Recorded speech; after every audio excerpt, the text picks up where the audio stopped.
Everybody, मुझे भी मिला लो साथ, ओवरवर्कड है हर आदमी आपसे मिलना चाहता है। हर आदमी आप चाहता कि मैं आज चर्च में आया हूं, पापा मुझे मिल लें। आपको अपने बारे में सोचना पड़ेगा, क्योंकि आप इसको लंबा लेके जाना चाहते हो। अच्छी कलीसियाएं पास्टर्स को रेस्ट करने देती हैं। कितने मेरी बात को समझ रहे हैं?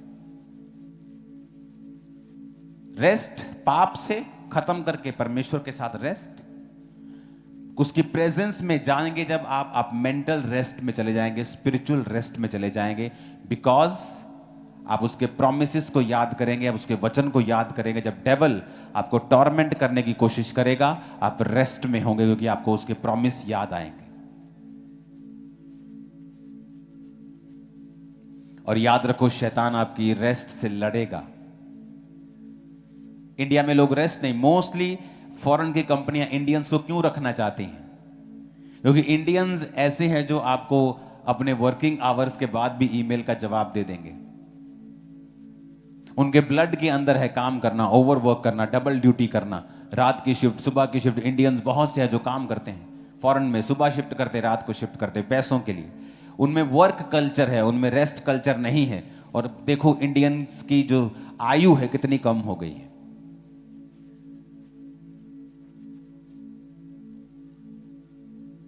आपको एक दिन अपने आप को देना है फुल रेस्ट करने के लिए।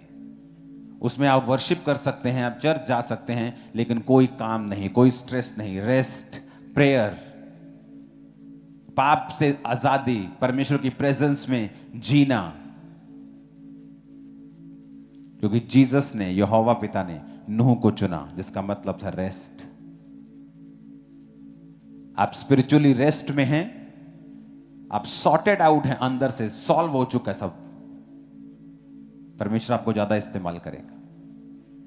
अगर आप हड़बड़ाहट में हैं, काली में हैं, जल्दी में हैं, डाउट में हैं,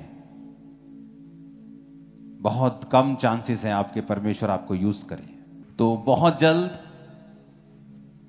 आपने इस चीज के लिए प्रार्थना भी करनी है कि बहुत सारी चीजें देश के बाहर भी मिनिस्ट्री कर रही है,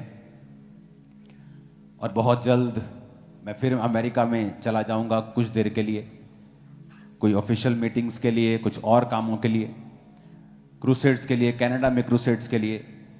आपको हमेशा याद रखना है कि कुछ बड़ा हो रहा है। Back of the scene big thing happening, big big, very big. Hallelujah. तो हमेशा आपको याद रखना है ये चीजें, अपने बीजों को बोते रहना है। क्योंकि जब जरूरत नहीं होती मैं आपको बोलता नहीं, जब मुझे लगता है कि हाँ ये बड़ी चीज है, अगर हम ये करेंगे तो लोगों के लिए ये ब्लेसिंग है, लोगों के लिए ये आशीष है कि अब 400 लोगों के बुलाने के बजाय हम 4000 लोगों को बुलाएंगे, तभी भी खुले खुले लोग होंगे। आप जल्दी जल्द प्रेयर माउंटेन आया करेंगे, बहुत जल्दी नंबर आया करेगा एवरी डे। और मंथ में हो सकता है आप एक बार एंटर कर जाएं, 2 मंथ में आप एक बार एंटर कर जाएं। तो ये एक ब्लेसिंग है चर्च के लिए, जो दे दी है खुदावन, देगा नहीं, दे दी। आपको इसका अपडेट रखना देना जरूरी है ताकि आपको मालूम हो कि क्या हो रहा है। तो अभी कुछ पेमेंट चली गई है, कुछ जाएगी और कुछ जनवरी में जाएगी। तो आपने हमेशा ध्यान रखना है कि खर्चे बहुत ज़्यादा हैं। और जल्दी 10 बसेस मैं खरीद रहा हूँ, 10 बसेस चर्च के लिए, जो आपको लेके आया करेंगी, लेके जाया करेंगी इवेंजलिज्म के लिए, चीज़ों के लिए। तो वो भी बहुत जल्द होने वाला है। परमेश्वर के लिए है सारा कुछ, एवरीथिंग, एवरीथिंग। हमारी लाइफ शुरू से सॉर्टेड आउट रही। आप जानते, जब मैं इस सेवकाई में आया, मैं लाखों रुपया कमाने वाला एक बिजनेसमैन था। तो मुझे एक डॉक्टर साहब मिले जो मसीह में थे। उन्होंने कहा कि मैंने पहली बार देखा है कि ऐसा पास्टर जो अपनी लाइफ में फाइनेंशियली सॉर्टेड आउट है। कहते प्रभु आपको बहुत यूज करेगा, क्योंकि आप फाइनेंशियली अपनी लाइफ में आप सॉर्टेड हैं, आपको कोई चीज चाहिए नहीं। क्योंकि लोग मुझे हमेशा, जब मैं फॉरेन में जाता था, आप शॉपिंग कर लो, आप यहाँ चले जाओ, वहाँ चलते हैं। मुझे किसी चीज का शौक, मैं सब कुछ देख दाख के परमेश्वर में आया था। कोई चीज मुझे ऐसे नहीं था कि हो वाह ओ तेरी तो आईफोन, ओ बल्ले बल्ले बल्ले। मुझे कोई चीज का ऐसा हशो पशो नहीं था शुरू से। वो सेटिस्फैक्शन थी मेरी लाइफ में। और बहुत सारे ट्रबल्स थे, मेंटल फिजिकल, जो मेरी लाइफ में थे। फाइनेंशियल मेरी लाइफ में कभी ट्रबल नहीं रहा। जब मैं मसीह में नहीं था तब भी नहीं था, लेकिन मसीह में आने के बाद हमने बरकत पाई है। हम बड़े हैं, ब्लेस्ड हुए हैं। हालेलुया। मसीह में आने से पहले मेरी फैमिली कर्जे में थी। हमारा बिजनेस बड़ा था, लेकिन आप पता बड़े बाबू लोग, बिजनेस बड़े होते कर्जे उससे बड़े होते। हम वो बाबू थे, बिजनेस भी बड़ा कर्जे भी बड़े। लेकिन परमेश्वर ने जब 2004 में परमेश्वर में मैं आया, उसने मेरी फैमिली को ब्लेस किया, जबकि वो नॉन बिलीवर थे। क्योंकि घर से एक बिलीवर था तो पूरी फैमिली ब्लेस होती थी। और मेरे जब पास्टर्स विरोध का सामना करते थे मेरी वजह से, क्योंकि मेरे रिश्तेदार मेरे पास्टर्स को मारने की धमकियां देते थे, तो मेरे पास्टर्स मेरे को बुलाकर बोलते थे कि तू अपने बिजनेस से टाइथ लेके आता ना, बंद कर दो उसको। जब तू बंद कर देगा तेरी फैमिली सफर करेगी, तेरा बिजनेस डाउन होगा, उनको मालूम होगा तेरी वैल्यू क्या है। लेकिन मैंने कभी बंद नहीं किया। उस वजह से मेरी फैमिली और बिजनेस हमेशा ब्लेस होता था। उनको लगता था कि हमारे बिजनेस को शायद हम मेहनत कर रहे हैं, फलवंत हो रहा है। तो सारी उम्र हमने मेहनत की थी, कभी फलवंत नहीं हुए थे। मेरे मसीह में आने के बाद ऐसी कौन सी मेहनत थी जो फलवंत हो रहे थे? लेकिन परमेश्वर था जो इनसाइड हमें पीछे से बढ़ा रहा था और एक्सट्रीमली ब्लेस कर रहा था। तो ये परमेश्वर की मर्जी थी। और एक समय आया जब परमेश्वर ने सेवकाई में बढ़ाना था, उस बिजनेस को आग लगाकर परमेश्वर ने खत्म किया। उसके बाद वो बढ़ा नहीं। इमेजिन करो परमेश्वर की योजना कि अगर वो बिजनेस अब अभी भी उसी लेवल पे बढ़ रहा होता तो मेरी फैमिली कभी भी सेवकाई में नहीं आती। वो सेवकाई में आए, उन्होंने बहुत सा मेरा बोझ उठाया, जो मैं करता था वो कर रहे हैं।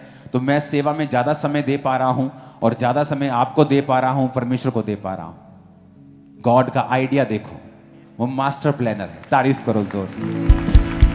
अपने हाथों को उठाओ, मेरे साथ एक लाइन को गाओ।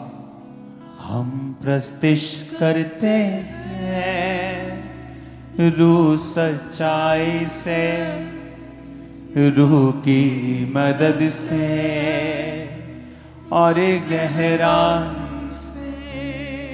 हम प्रस्तिश करते हैं रूह सच्चाई से, रूह की मदद से और गहराई से। प्रस्तिश की माला लाएं तेरे चरणों में, प्रस्तिश का शोर पहुंचे तेरे। आप जानते, जब ये शुरुआत हुई मसीह लाइफ में मेरी, क्रिश्चियनिटी की, मेरी मिनिस्ट्री की, तो एक एक गीत को हम 2-2 घंटे गाया करते थे। 2-2 घंटे वन सॉन्ग। उस समय कई बार आप अपने घर को, महल को जब बनाते हो तो आप उन दिनों में बहुत मेहनत करते हो। लेकिन जब महल बन जाता है तब आप मेहनत नहीं करते, फिर आप उसमें रहते हैं। एक समय आता है कि परमेश्वर की प्रेजेंस को लाने के लिए आप घंटों वर्शिप करते हैं। फिर एक समय आता है परमेश्वर उतर आता है आपके जीवन और सेवकाई में, फिर आपको घंटों वर्शिप करने की जरूरत नहीं। आप 15 मिनट करेंगे, आप 1 घंटा करेंगे, दैट्स इट। परमेश्वर उतर आएगा। तब तो उतारने के लिए, परमेश्वर की प्रेजेंस को फील करने के लिए इतना वर्शिप होती थी। अपने हाथों को उठाओ। Thank you Jesus.